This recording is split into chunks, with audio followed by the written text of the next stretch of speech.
All right, guys. I think we'll have a few more people join, hopefully, but we're not going to waste any time because I respect all y'all's time and know we're all busy and hunkering down in this cold. But I'm happy Mark and Jenny are here, and everybody else will watch the recording later who's not here tonight. But as usual, let's start with wins. Who has a win this week?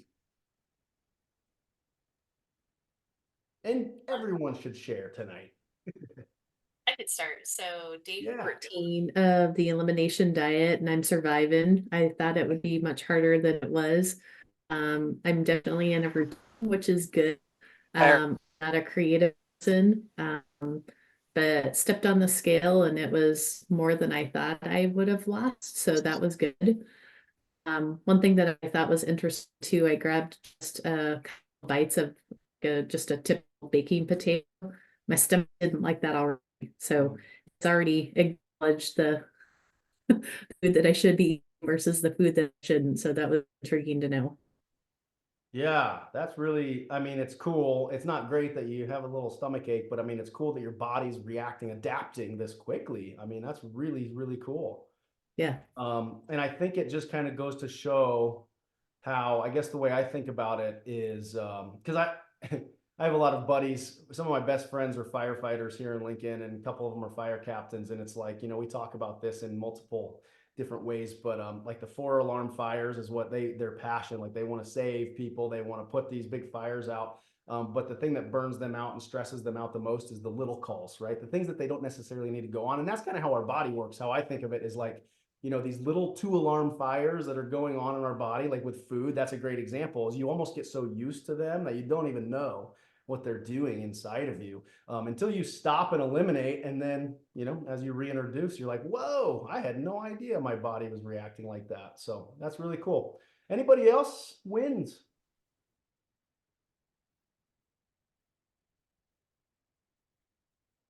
Mine's not so much about the program, but my mom's funeral. All of the relatives got here and did it safely in the midst of the terrible climate. So that was a real win for us. Yeah. It took some challenging, adventurous feats. We got everybody here. Yeah, yep. And we were all praying for you, man. So you and your family, and that they Appreciate all it. have safe travels. So glad Yeah. that all went well. Yeah. Thanks. All right. Anybody else? Jesse, Leah, any wins for you guys?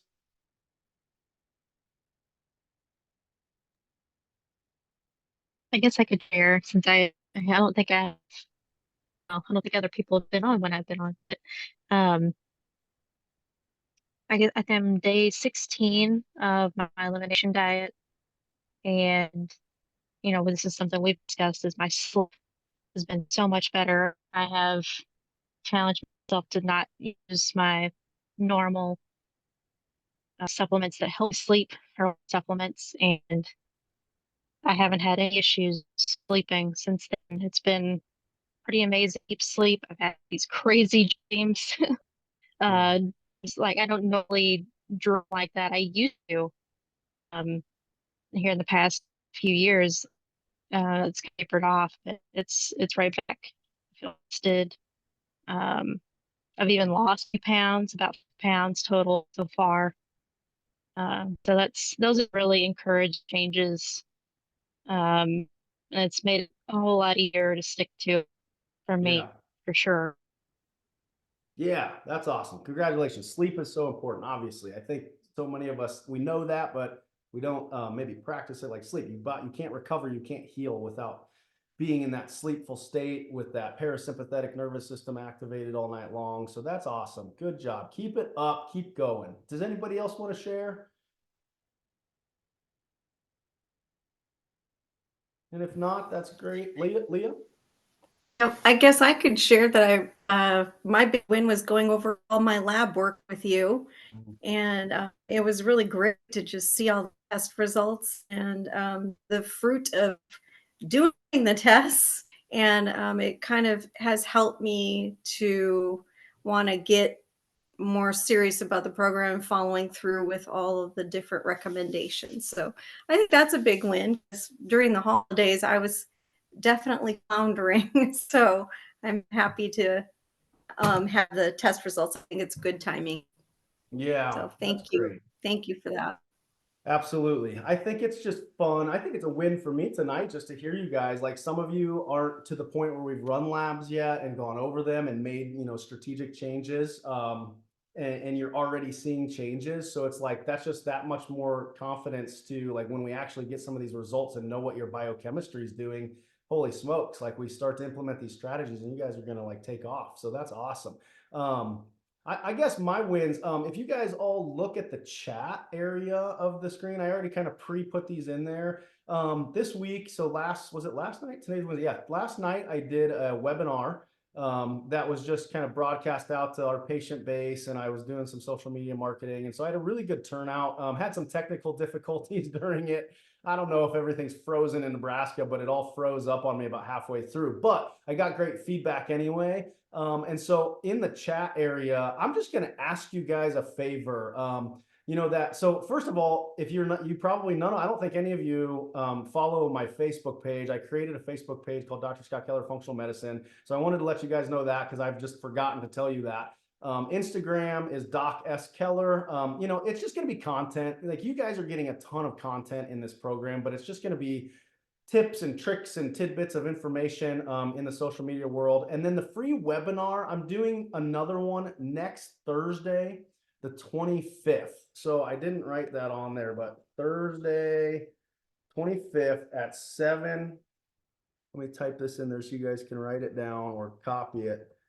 So at 7:30, and that's the link that, you guys just kind of copy paste it and text it or email it to friends and family. Just think about who in your life that you guys care about that's struggling right now. We all know there's people struggling with their health, and this webinar is just really great information on like what functional medicine even is, because a lot of people just have no idea that it's an option out there. So you can kind of tell them your story a little bit, and I'd love to have those people on.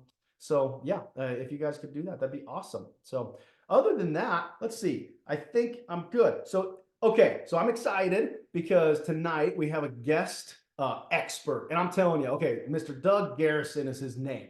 And I randomly, it's funny how the world works because I don't know if you guys know this, but I'm from Seward, Nebraska, and then spent a lot of time in Lincoln, obviously. And then right between the two is Malcolm. And Doug's farm is somewhere right near Malcolm, right off of Highway 34. And I randomly ran across his farm on a website that I think it was the Environmental Working Group website, which is just as I was researching, sources around this area and around the country where we can get good quality food, right? Because some of you are past the modules and some of you have not gotten there yet when we talk about chemical toxicity, and our world is just chock full of it.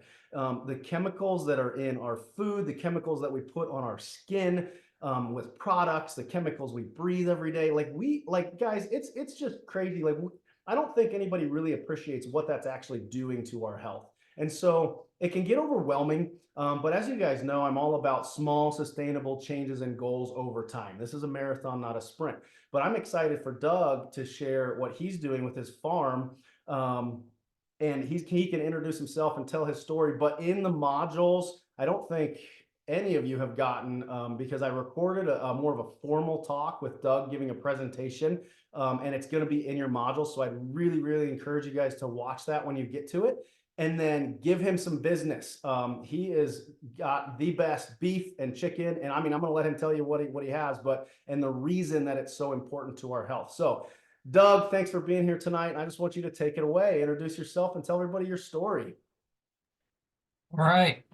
Well, thanks, Scott, and hello, everyone. Yeah, it's kind of an interesting start to your meeting tonight. Listening to each of you, it's kind of fascinating. I guess piques my interest in it and everything you're actually doing, Scott. I probably need to dig a little deeper there. Yeah, but as far as my background, I have a free webinar next Thursday night, Doug. Yeah. I don't see the link. I see Thursday the 25th. Did you say there should be a link there? Does anybody else see the link up above? No. Okay, let me redo it then. I don't know why it didn't do that. I did it before the meeting started, so maybe it did not put it in there for you guys. How about now? There you go. Okay, all right, take it away, Doug. Got it. Well, yeah, thanks. Yeah, I grew up in Lincoln, Nebraska, city boy. I spent my summers on the grandparents' farm. You know, I was blessed that I had that opportunity to do that. The connection to the farm, you know, was within one generation, so I had that. And unfortunately, these days, the younger people really don't have a link to farms like we used to. But anyway, I spent 36 years working for USDA in the Natural Resources Conservation Service.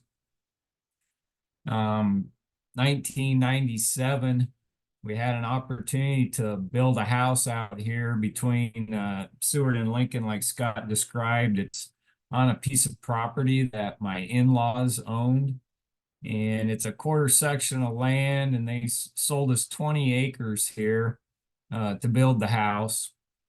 And you know, we kind of thought about raising some animals at the time.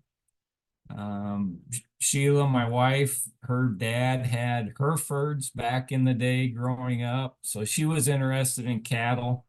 My grandparents, he raised Herefords, so we had that interest, but I did not have an interest in raising livestock like we see most people doing these days, or I guess what you would kind of say common or conventional farming, where they turn the animals out all summer long, they graze a pasture, eat it down to the ground, and then during the winter, they'll stick them in a lot where they stand in their poop and their pee all winter long and fed hay.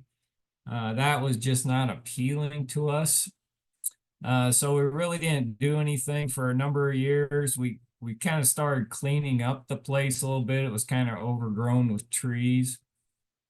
And then early 2000, my health really went south. It was gut issues, GERD, acid reflux.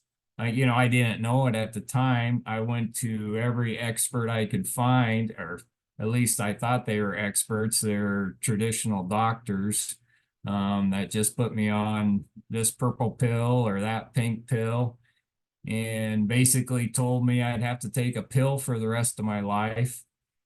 And that just that just didn't seem right to me at the time. No clue what a functional doctor was back then, or a holistic approach to healing. The internet was only maybe 4 or 5 years old, but one night my acid reflux was so bad, I got on and I just kept searching and searching, and I found this option of healing naturally or using food to heal. And going down that bunny rabbit trail, rabbit hole, whatever you want to call it, ended up with at the Weston A. Price Foundation, which is big on traditional diets, you know, eating whole foods and healing yourself that way. And so yeah, I kind of worked on it my own, and over a number of years healed my gut, acid reflux left, and but I stuck with the whole food thing, and that's when we learned about this pasture raised animals, again through that Weston Price Foundation. So we started doing research on that. You know, we had the property here that wasn't being used, and like I said earlier, we didn't want to use it in a traditional way. So we learned from some of these holistic grazing people how not only to heal yourself holistically, but how to raise animals holistically. You know, and at the time, I didn't realize it, but all these people with this approach are just really following God's created order. They called it holistic management at the time, and that's what we learned and that's what we followed. But really, all we're doing out here is mimicking nature. So once we understood how this worked and we got excited about it, that's when we finally brought in a herd of beef. And from day one, we've moved that beef herd to mimic how nature would have done it in this area of the world. You think back to how the bison would have came through an area, grazed it, pooped and peed on it, and moved on. And unfortunately, we only have 160 acres. Our herd cannot move like the old bison herds can or could have. But through our management, we're able to confine those animals down to a tight area, keep that herd instinct, which they naturally have, and just give them enough grass for one day and then move them. So we really put a lot of impact on the land for one day. They poop, pee, eat what they want, and then the next day they get a fresh patch. And through that process, not only do you grow healthy animals, but you grow amazingly healthy soil and healthy grass. Again, it's just God's created order, and we really can improve on it. We just have to take what skills we have in management, like I said, down to a smaller area than maybe what you'd see in nature.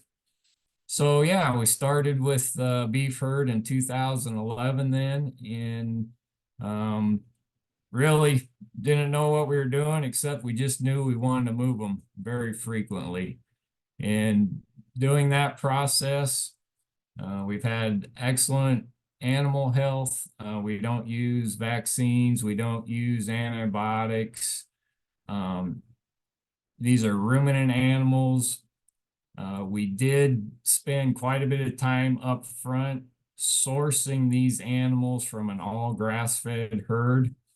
A lot of the cattle you drive by in this part of the state, they have genetics that have been developed through grain. So you really can't just pull any animal into this scenario and expect it to work. We went out into the Nebraska sandhills and found a herd that hadn't had any kind of grain for a long time. So our genetics were grass type. We brought them into a new area of the state. They had to do some adaptation here. Now, those original 9 we brought in, I only have 1 left that made it these past 13 years. Adapting to how we manage our ecosystem here versus sandhills, that was a change. So anyway, we've So Doug, developed can around I this ask a one question? herd. Yeah. Well, so talk a little bit about I just think it's amazing that what you guys have done. Obviously the grass-fed, grass-finished, you rotate them all year long, no vaccines, no antibiotics. What's the importance of that? I don't think we really understand the importance of the health benefits, like for us. So as we consume your animals versus something in the store, and I put his link to his website in the chat area for everybody. His website is amazing. It has so much information, and I know you guys are part of some research studies. So talk a little bit about the health benefits for us. Yeah, okay. Well, again, like I mentioned earlier, you have healthy soils, you have healthy grass, you have healthy animals. It's just intuitive that that meat's going to be healthy for us as humans. And yeah, you mentioned the study we're in, and kind of the early data we're seeing on that, it's panning out that way. Something we intuitively known, we're seeing now in the data results where you compare grass-fed meat to grain-fed.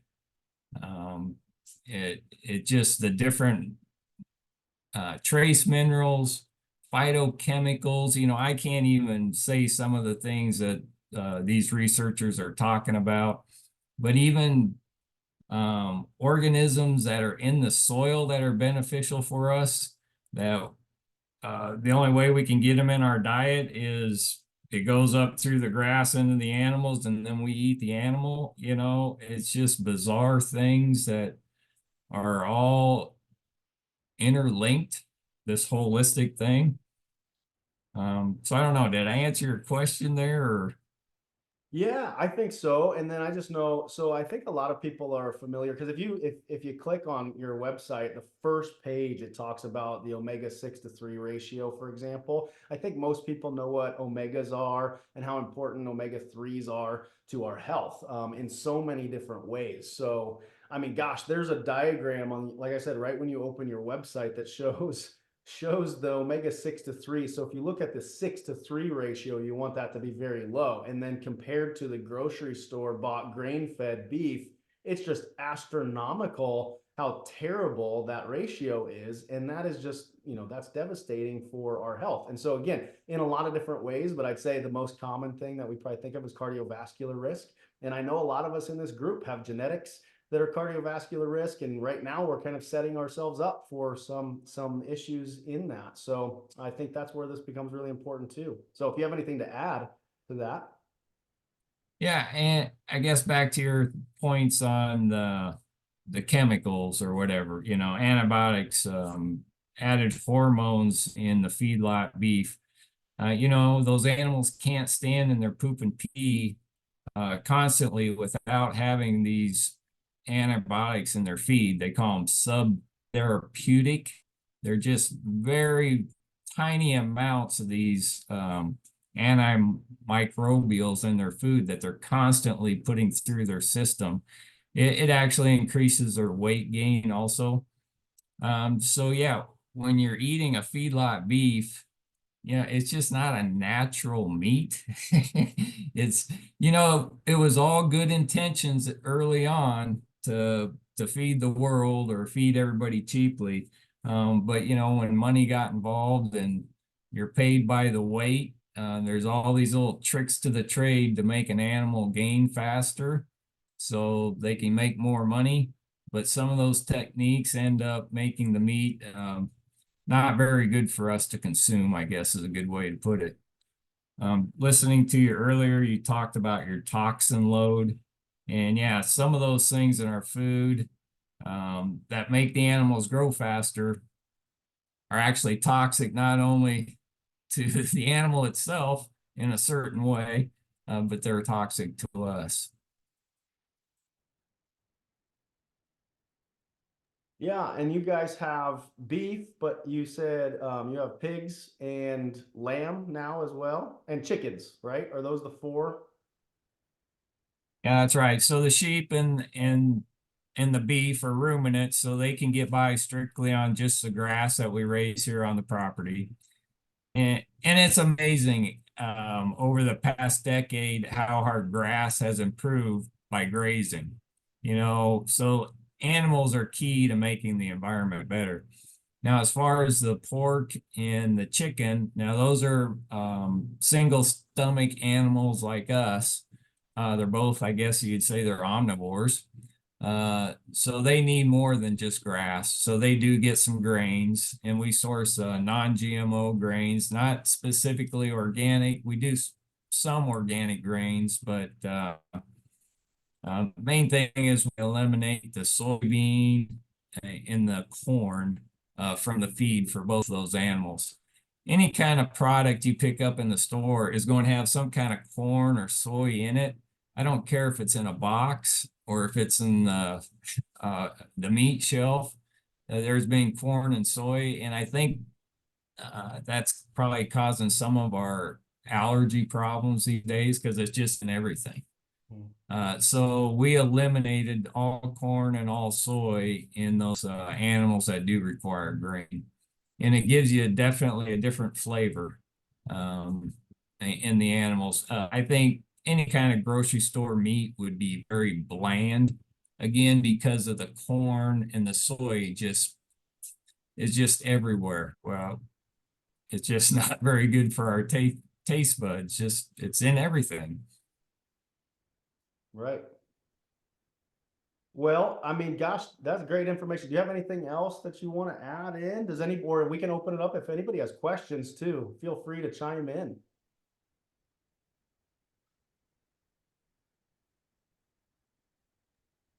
Where do you sell your product? The Yeah, first on we're a pretty small operation.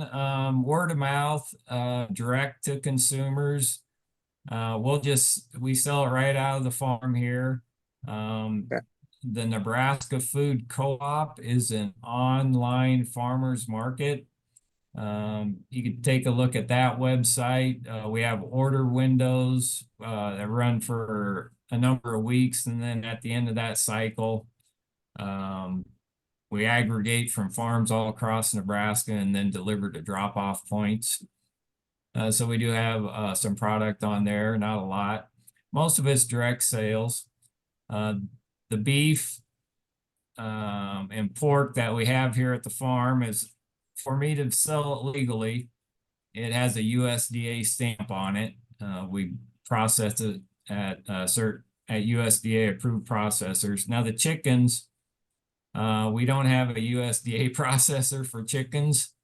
So we sell those as live birds, and then we take all the chickens and get them butchered for you, and then we bring them back butchered. But you actually buy the bird ahead of time. Would you mind What putting is in the take? chat area the website that you said, or unless they can buy directly from your website, but then you said a different one, the Nebraska Food Co-op. Yeah, there's a number of different farms on there. You know, local food is really, uh, much more sustainable, probably healthier, more whole food. And there's a number of them around, like Robinette Farms in Lincoln. They aggregate from local farms. Lone Tree Foods is another one that aggregates local farms. I'm trying to think if there's another one. Of course, your local farmers markets, when they're running, you'll be able to find good local food. Can people buy like a quarter or a half beef from you then? Can they buy in bulk? Yeah, that's the majority of our sales, actually. Okay. Excuse me, but again, being a pretty small herd, we actually have a waiting list for the beef. Same with the pork, and we're just getting started on the sheep. So we actually haven't sold any sheep yet. Gotcha. Well, this will be great for people to keep you, I guess, and yeah, get on the waiting list if it's a waiting list, because yeah, I think the value of this, of course, I don't know if you wanted to talk about cost or anything like that, because of course, I think it's one of the things you pay what you pay what you get, or whatever I'm trying to say there. Yeah, it's a little bit more expensive than obviously something you buy in the store, but the nutritional value and the investment you're making in your health obviously far outweighs the cost. So if you want to talk about that at all, you can. If not, if anybody has questions, feel free to ask. Yeah, right now we have a real good supply of ground beef here at the farm. I mean, that's a great introductory product. In fact, as far as a single food, ground beef, has so many uses. So anyway, yeah, a pound of ground beef here at the farm will run right around $10. So yeah, you compare that. I don't even know what Hy-Vee has now. Maybe I see it sometimes for $2.99. So yeah, it's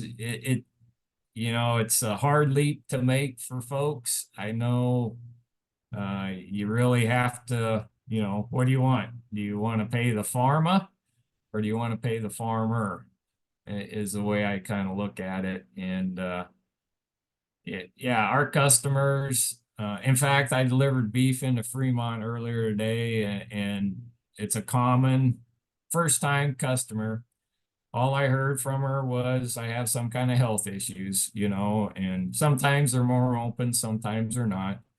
But then I also took a little bit of lamb. We did butcher one to a longtime customer that lives just a few blocks away from her. And she says, yep, she buys a half beef, she buys a half hog. She goes, yeah, I know your stuff's more expensive, but we don't have any drug bills here. So, they just substitute their drug bill for their food bill. It takes a leap to understand that, but yeah, it's who do you want to pay? Or I know my lovely wife would agree to this. You just don't eat it by the pound or two like I would. You got to maybe eat it a little bit more sparingly, right? Anyway. Well, I appreciate you coming on. Does anybody else have any questions? Please speak up now. I guess Yeah, Is I the I have a was, question. Oh, we Sorry, got go ahead. Jesse and Leah. One of you. Leah? well, I was wondering if there's a certain time of year that we should come to you if we wanted to buy like half a cow or half a pig. Yeah, right now I just put you on our wait list because we generally only harvest when the Mhm. grass is growing. Um, so yeah, our big harvest is in August at the end of the green grass growing season. That's when your omega 6:3 ratio will be your best. Animal eating green grass will show the best ratio there. Otherwise, yeah, everything in the freezer now was harvested last fall off green grass. So, yeah, Okay, thank you. uh, Get on the wait list. we'll be taking orders for chickens probably here within the month.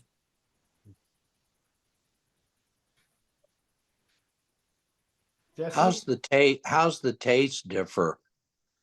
Is that noticeable or not? Yeah, yeah, it'll be beefy. The grass will have flavor compared to that bland corn, soy, total mix ration. Some people might think it's gamey. Let's see, who was talking earlier? I forget who it was, but you're starting to, I don't know, find your taste buds again, or find your listening to your body again, tell you about what's going in. So yeah, it's definitely going to have a different flavor. And in nature, uh, nutrition always follows flavor. So something very flavorful in nature will have excellent nutrition. So yeah, we want a very flavorful, beefy product because then we know that that nutrition is following it.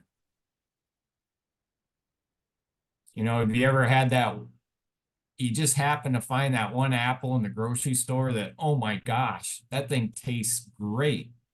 If all of them were that way, we'd all be healthy, because you take that bite and it's just so flavorful. Believe me, that's packed full of nutrition.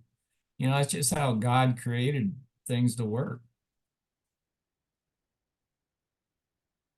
So yeah, you got to readapt your taste buds a little bit once you start eating these whole foods, locally grown, fresh. Hey, Doug, how many acres did you say you had again? Yeah, we live on a quarter section, so that's 160 acres. Gotcha. And you use all of that for grazing?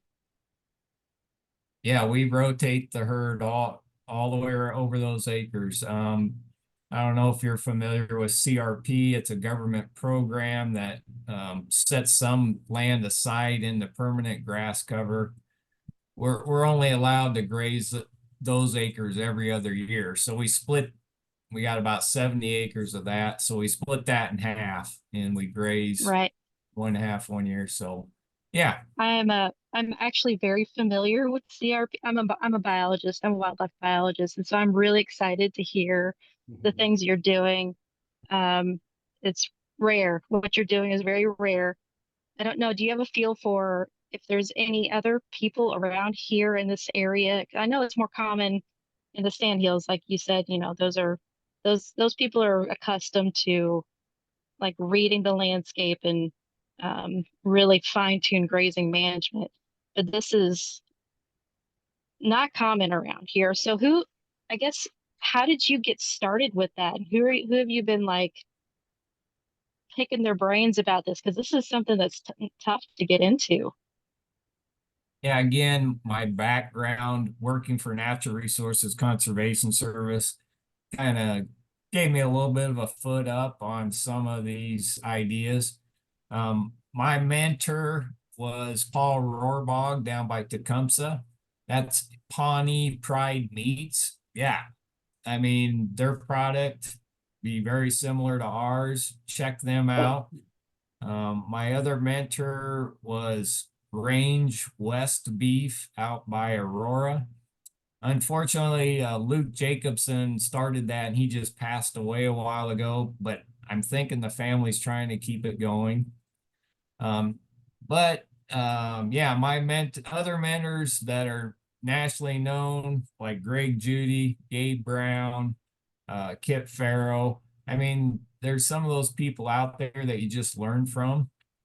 And now here a year and a half ago, our conventional neighbors who has about 800 acres of grassland in the Garland Hills, you know, between my house and Seward, they're getting excited about this. So, and they're young farmers, the Lubies.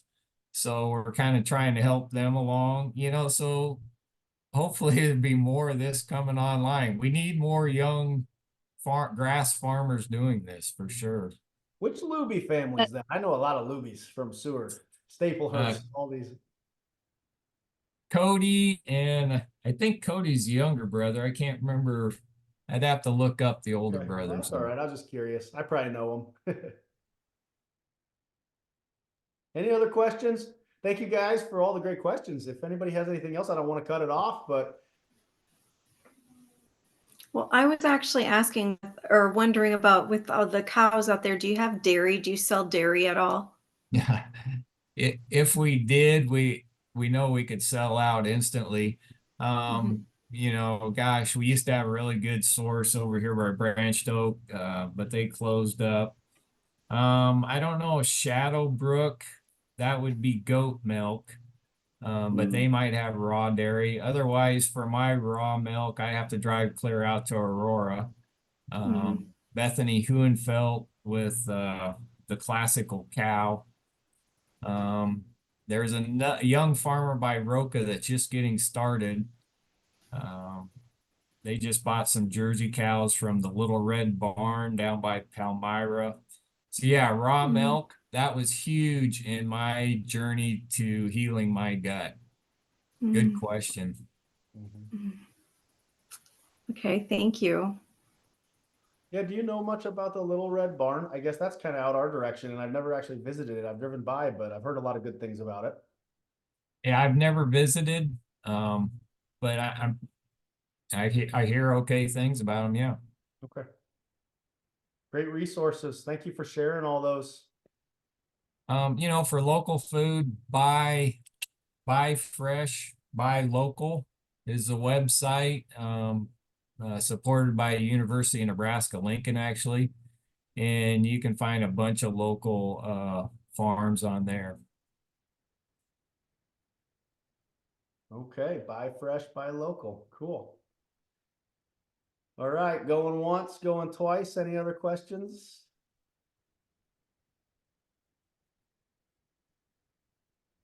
Well, hey, Okay. thanks for having me on, Scott. So Yeah. been a pleasure. Yes, I appreciate your time, and I think everybody did. This is Doug. I'm not kidding. You are the most popular guest expert I've had yet today. We've never had this many questions, so bravo, sir. Anytime. Yeah, thanks for all the info. And again, I'll encourage everybody to watch the actual presentation that I recorded with Mr. Doug, because it's just packed full of even more information and kind of gets into his slideshow in that gets into a little bit more of the sciencey stuff, which I know some of you guys like that. And even if you don't, I think it's great to hear So you can kind of know a lot of the whys behind, you know, why this stuff is so important. And I think you guys all get that because you're a part of this group and a part of this program. So everybody, just great wins tonight. Thank you all for sharing those, and let's just keep trucking along. I haven't said this probably in a while, but you all did this for a reason. Your why. Why did you do this? Remember your why. Anytime you're starting to struggle and it's kind of getting to the point where, oh, I don't know if I can keep going, just remember your why and keep pushing through. Okay, so good to see everybody. And next week, we'll see you next Wednesday night. See you, everybody. Thank you.